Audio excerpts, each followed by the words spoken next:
Hola, mi nombre es Carlos Vera, ella es Nicole Mena, ambos somos estudiantes de construcción civil. Estamos haciendo esta presentación para el Congreso de Riesgo de Tsunami. Bueno, nuestro tema para presentar se llama Curvas de fragilidad en las costas de Chile. Bueno, como es sabido, Chile es uno de los países con mayor probabilidad de terremotos y tsunami debido a su ubicación en el llamado Cinturón de Fuego del Pacífico. En esta región se concentran las zonas de mayor subducción, por lo tanto existe una gran actividad sísmica y volcánica. Sin embargo, a pesar de este conocimiento que se tiene de la tectónica de placas de nuestro país, no se toman en cuenta, no se toman en consideración y se siguen construyendo centros urbanos cercanos a las costas, sin considerar el riesgo de tsunami. En países con grandes desarrollos en cuanto a emergencias y prevención, se han implementado las curvas de fragilidad. Estas consideran variados factores como la vulnerabilidad y la amenaza presentes en el sector. Se plantea la posibilidad de implementar las curvas de fragilidad en las zonas costeras para tener un conocimiento del riesgo de tsunami. Bueno, ahora dejo a mi compañera Nicole, que nos va a hablar sobre el modelo para la determinación de las curvas de fragilidad. Bueno, la metodología a seguir para la determinación de las curvas de fragilidad debe comenzar con una recopilación de los antecedentes históricos de la zona, además de su topografía y batimetría en el sitio. Luego se deben determinar los parámetros hidrodinámicos, como por ejemplo que son la profundidad máxima de inundación y la velocidad de la corriente del tsunami. Luego se sigue con la definición de las áreas en peligro de tsunami, en donde los parámetros hidrodinámicos se clasifican en rango de peligrosidad frente a las personas.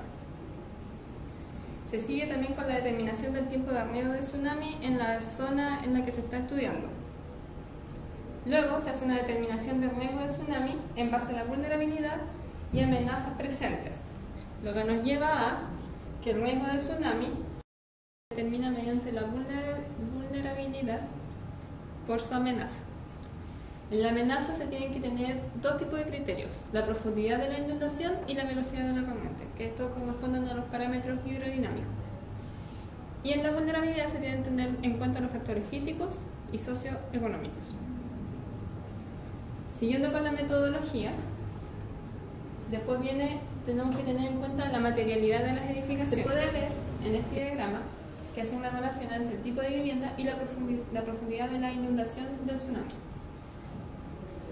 Acá se ve el grado de daño que va a tener cada tipo de vivienda dependiendo de su materialidad. Podemos hacer una comparación entre la madera, que resiste solamente hasta 3 metros de profundidad. Ahí ya la vivienda colapsa. En comparación al concreto reforzado, en que puede soportar una profundidad de 20 metros. Bueno, ahora mi compañero dará algunos ejemplos de donde se pueden implementar estas curvas de fragilidad aquí en Chile en consideración del tsunami del año 2010.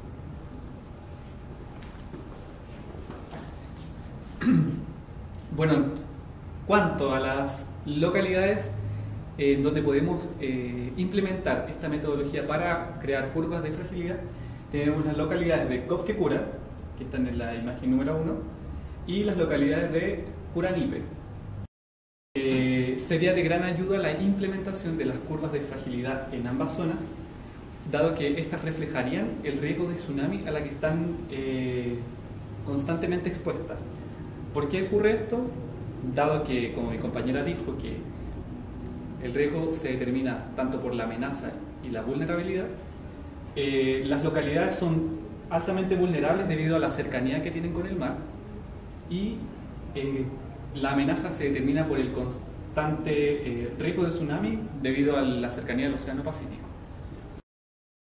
Considerando todo lo anterior, podemos concluir que las curvas de fragilidad pueden ser modeladas considerando variados factores, como por ejemplo la materialidad de la casa, el área de la planta y también factores como la vulnerabilidad y la amenaza presentes en el sector. Chile es uno de los países, uno de los principales países generadores de tsunami pero este tiene consecuencias tanto para el propio país, en nuestras costas, como también el tsunami de campo lejano para otros países. Por lo tanto, podemos decir que las curvas de fragilidad sí pueden ser implementadas en Chile, dado que existen variados estudios que involucran la amenaza, la vulnerabilidad y en general el riesgo que presentan los tsunamis para las comunidades costeras. Existen variados estudios y esto solamente es necesario unificarlos y que un organismo del Estado se haga parte de esto, sea parte activa de esta implementación. Organismos como el CHOA que puedan implementar las curvas de fragilidad por todas las costas de nuestro país. Gracias.